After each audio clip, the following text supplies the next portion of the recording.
ఇప్పుడే జీ5 app download చేయండి. చూడండి మీ ఫేవరెట్ టీవీ షోస్ ఎప్పుడైనా ఎక్కడైనా. అత్తయ్య, ఒక్క చెంపదెబ్బ కాదే, నీకు ఒళ్ళంతా వాతలు పెట్టినా సరిపోదు. నేనేం తప్పు చేశాను అత్తయ్య? ఏం తప్పు చేసావా? బావగారి చేతికి దెబ్బ తగిలించుకోవడానికి, నిస్తార్థం ఆగిపోవడానికి కారణం నువ్వే కదా.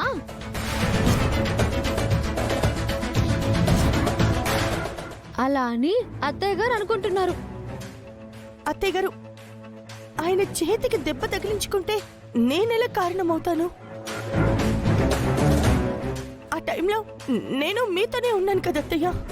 ఎక్కించాల్సిన టైంలో వాడికి అంతా ఎక్కించేసి వాడి మనసు మార్చేసి, ఉండాల్సిన టైంలో నువ్వు మాతో ఉన్నావే, ఈ నిశ్చితార్థం ఆపాలని నువ్వు కుట్ర చేశావు.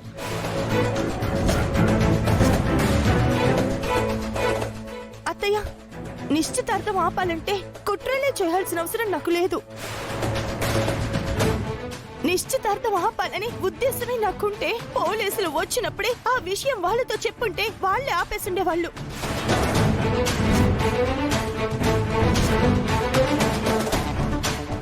భార్య ఉండగా మీ అబ్బాయికి ఇంకొక పెళ్లి చేస్తున్నందుకు మీకు చెప్పాల్సిన సమాధానం చెప్పుండేవాళ్ళు, చెయ్యాల్సిన సన్మానం చేసుండేవాళ్ళు.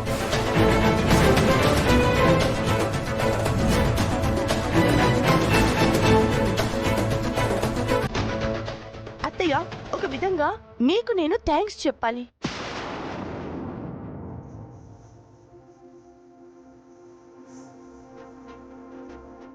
థ్యాంక్సా? దేనికే?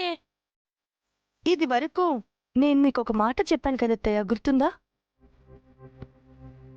మీరు ఆయనకి పెళ్లి చేయాలని అనుకోవడం వల్ల నాకు మంచే జరుగుతుందని చెప్పాను కదా.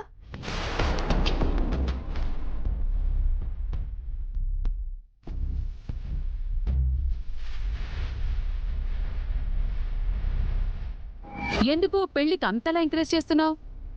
ఈ పెళ్లి కారణంగా నాకు మంచి జరుగుతుంది కాబట్టి అత్తయ్య. కానీ నాకు ఒక నమ్మకం ఉంది. అది ఏంటో తెలుసా? మనుషులు దగ్గరగా ఉన్నప్పుడు వాళ్ళ విలువ తెలియదంట, దూరమైనప్పుడే తెలుస్తుంది అంటారు.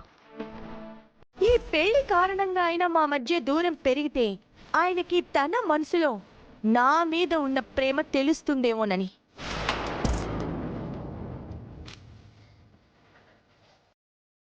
ఆయనకి నేనంటే ఇష్టమని ఇన్నేళ్ల నా కాపురంలో ఏనాడో నాకు చెప్పలేదు.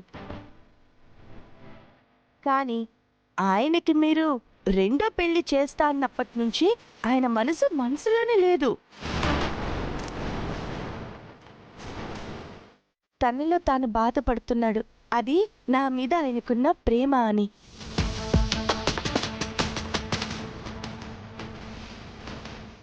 ఆయన నాకు చెప్పలేదు, కానీ ఆయన ప్రేమ నాకు తెలుస్తుంది అత్తయ్య.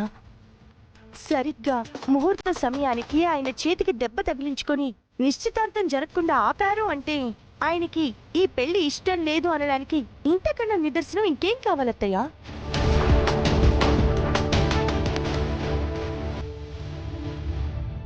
జీ5 యాప్ డౌన్లోడ్ చేసి అన్ని ఎపిసోడ్స్ పూర్తి ఉచితంగా చూడండి.